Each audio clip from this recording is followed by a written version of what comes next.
안녕 식구들, 안녕하세요 여러분. 더 나은 일상을 위한 필수 개념 전해드리는 개념 있는 희애입니다. 우리 요즘에는 은행 갈 일 진짜 없잖아요. 제가 은행을 다니던 5, 6년 전만 해도 실제로 은행에 오셔가지고 송금, 이체 하시는 분들 정말 많았습니다. 그런데 요즘에는 코시국 때문에 더더욱 은행에 가시는 분들이 많이 줄었잖아요. 그 때문에 비대면 금융거래가 정말 많이 늘었습니다. 근데 이렇게 비대면 거래가 많아지면 많아질수록 덩달아서 그 수가 급증하고 있는 금융사고, 금융실수가 있는데요. 뭘까요? 바로 차고송금, 송금을 잘못하는 겁니다. 오늘 영상에서는 내 실수로 돈을 잘못 보냈을 때 어떻게 돌려받을 수 있는지 전직은행원 개념 있는 희애씨가 깔끔하게 정리해드릴게요. 일단 차고송금, 내 얘기가 아니라고 생각되시나요? 예금보험공사가 내놓은 자료에 따르면 19년도 기준으로 차고송금을 한 잘못 보낸 건수가 15만 8천여 건이나 된다고 합니다. 이걸 또 금액으로 환산을 해보면 무려 약 3,200억 원에 이른다고 하는데요.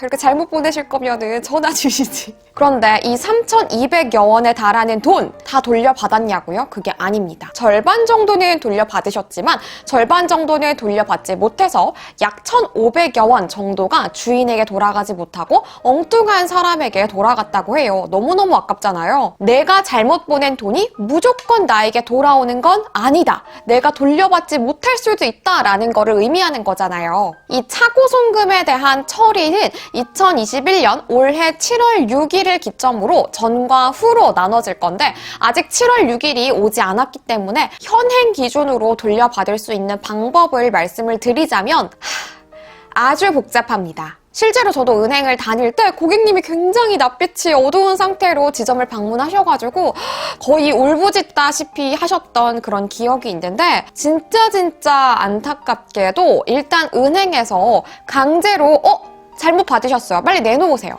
라고 할 수 있는 권한이 없습니다. 가령 제가 우리 은행에서 국민은행의 A한테 보내려고 했는데 국민은행의 B한테 잘못 보낸 거예요. 그러면 국민은행한테 제가 지금 B한테 잘못 보냈으니까 그 사람 연락처 빨리 내놓으세요. 저 빨리 연락해야겠어요. 라고 해서 요청할 수 있는 권한이 일절 없고 내가 보낸 은행, 국민은행에 제가 국민은행의 B한테 잘못 보냈으니까 B한테 연락해서 빨리 좀 돌려달라고 말씀 좀 해주세요.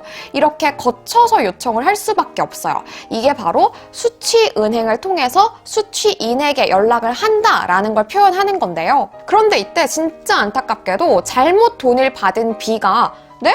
아니 무슨 말씀이세요? 이거 제 돈이에요? 잘못 받았다고요? 아니요.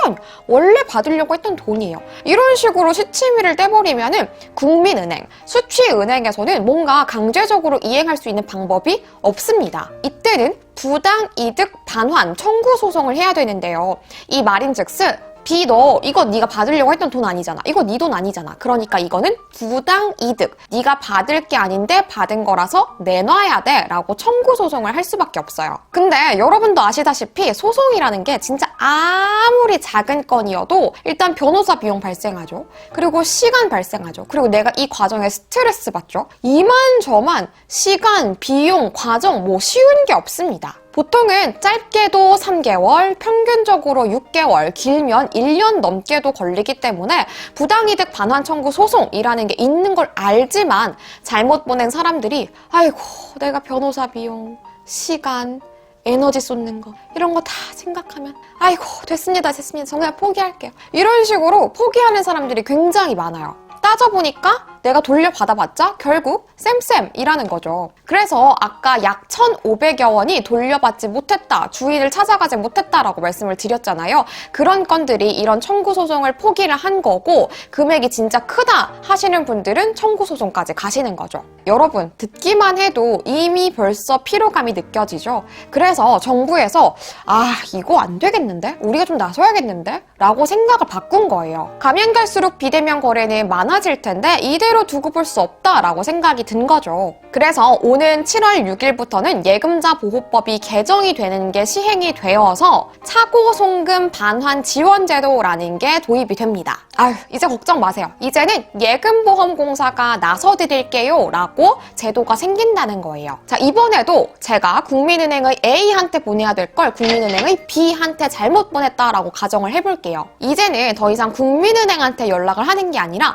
예금보험공사에 신고를 합니다. 그러면 이 신청에 따라서 예금보험공사는 수취인 국민은행의 B에게 생기는 부당이득 반환 채권을 대신 매입을 해줍니다. 예금보험공사는 이 채권을 기반으로 돈을 잘못 받은 국민은행, 그리고 통신사, 행정안전부 등 다양한 곳에서 협조를 구해서 돈을 잘못 받은 국민은행의 B, 이 사람의 전화번호 주소 내놓으세요 라고 해가지고 정보를 수집을 해요. 그리고 세 번째 단계로 이 수집된 정보에 따라서 국민은행 B, 당신 손이애한테 돌려줄 돈 있으시잖아요? 빨리 그냥 주세요. 좋은 말 할 때 그냥 주세요 라고 해가지고 자진 반환을 하도록 우편이나 전화를 통해서 연락을 취합니다. 그런데 이때 국민은행의 B가 아유 무슨 말씀이세요? 저는 이 돈 그냥 줄 수 없어요 라고 자진 반환을 거부했을 때에는 그때부터는 예금보험공사가 힘을 좀 써가지고 지급 명령 신청을 하게 되고 차고 송금한 돈에 대해서 반환을 받게 됩니다. 자, 그러면 이제 저는 국민은행의 B한테 잘못 보낸 돈을 100% 돌려받을 수 있느냐? 정말 안타깝게도 그건 아닙니다. 자, 우리가 이 차고 송금 반환 지원 제도를 통해서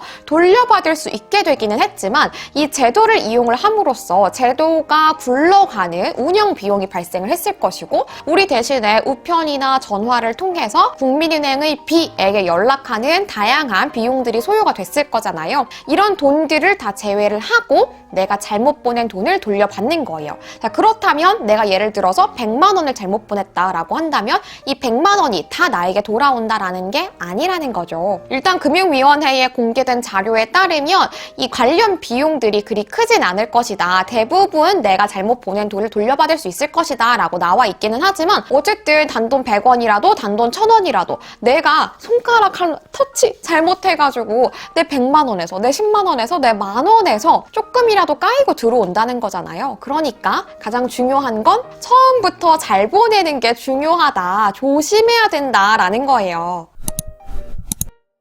차고 송금을 방지하기 위해서는 첫째, 자주 사용하는 계좌번호라고 하더라도 내 기억력을 맹신하지 말고 어플에다가 저장을 해두세요.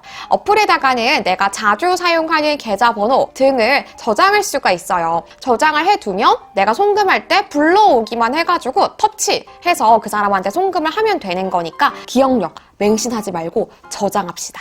둘째, 지연 이체 제도를 활용한다. 지연 이체 제도는 이름 그대로 이체가 지연되도록 하는 제도예요. 최소 3시간이 기준인데요. 은행마다 기준은 조금 다를 수 있습니다. 가령 3시간이 기준이라고 한다면 내가 12시에 이체 신청을 한 건에 대해서 3시 이후에 이체가 되는 건데요. 거액을 보낼 때는 이 제도를 활용하시는 게 안심을 할 수 있는 방안이겠죠. 올 7월 6일부터는 차고 송금 반환 지원 제도가 시행이 된다고 하니까 정말 다행이다 싶기도 하지만 이 제도를 아예 쓸 일이 없어야겠죠, 여러분. 처음부터 이체를 할 때 정말 정신을 바짝 차리고 이체를 해야 될 것 같고요. 혹시나 잘못 보내셨다면 혼자서 끙끙 앓지 마시고 7월 6일 전까지는 해당 은행에 그리고 7월 6일 이후로는 예금보험공사에 바로 신고를 하셔가지고 우리의 돈 꼭 돌려받자고요. 오늘도 제 영상 봐주셔서 너무너무 감사드리고요. 앞으로도 전직 은행원으로서의 금융정보, 프로 이직러로서의 자기계발 이야기 꼼꼼하게 전해드리도록 할게요. 우리는 다음 영상에서 또 만나요. 안녕!